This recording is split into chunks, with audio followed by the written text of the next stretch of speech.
Hi guys, welcome back once again. Advice for the days. Ang mga sumusunod sa mga utos ng Diyos, anak, ay siyang nagmamahal sa Kanya. Ganito po yun eh. Once na ikaw ay nagiging mabuting tao, sinusunod mo lahat yung mga utos niya, nagiging mabuting ang tao, nagiging mapagmahal ka, nagiging maunawain ka, nalalawakan mo yung pangunawa mo, tumutulong ka, nagkakaroon ka ng respeto sa kapwa-tao mo, ay tsak na tsak ang kaligtasan mo sa langit o sa kaligtasan mo sa impyerno. Mapupunta ka sa paraiso. Ganito po yan eh. Kapag ginagampanan mo yung pagiging mabuting tao, tumutulong ka sa kapwa mo kahit walang-wala ka na, kahit sumo na ibinibigay mo pa ay pues blessing ka sa ating Diyos. Anak, may bless ka niya. Kasi ang taong matulungin, maunawain, may respeto, hindi gumagawa ng mga masasamang gawa, hindi nananakit ng kapwa, hindi nanloloko, hindi napatay, hindi nagnanakaw, hindi ginagawa yung mga maling gawa na alam mo na na hindi naman karapat-dapat na gampanan o gawin. Tapos may Diyos ka ba sa pagkatao mo?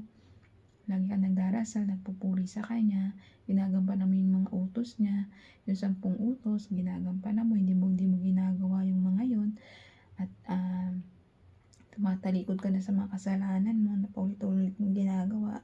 Yun lang naman na gusto ng ating Diyos, anak. Yung talikuran mo na yung mga mali mong gawa, yung pagsisiya mo lahat ng mga mali mong gawa, mga kasalanan mo dito sa ibabaw ng lupa.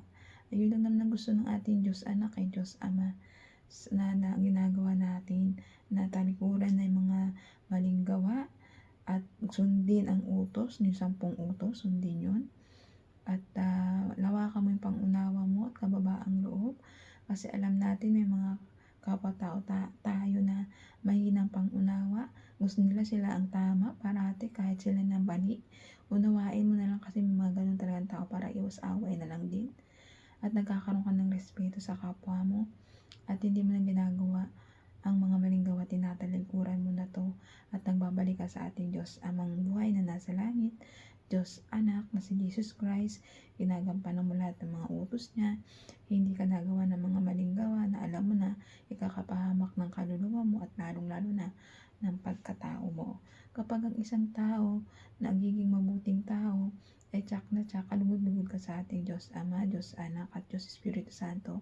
I-bless ka niya, pero yung blessing na yun, hintayin mo sa tamang oras at panahon. Ibibigay niya yun ng siksik-liglig at umaapaw pa bago niya yun ibigay sa'yo. Maging mabuting tao ka muna, uy. Hindi yung gawa ka ng gawa ng kasama, hintay ka ng hintay ng blessing. Eh di wala, hindi magaganap yun. Huwag kang umasa. Okay? Maging mabuting tao ka muna bagong bigay yun sa'yo ng Diyos Ama, Diyos Anak at Diyos Espiritu Santo.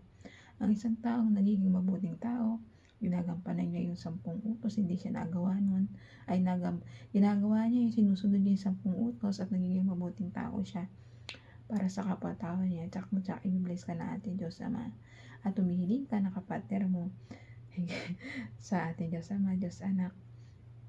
Nihiling mo yung katulad mo na mabuting tao, ay mabuting tao rin ang ibibigay sa'yo. At nagiging mabuting tao ka, at tsak na tsak, i-bless ka ng ating Diyos Ama.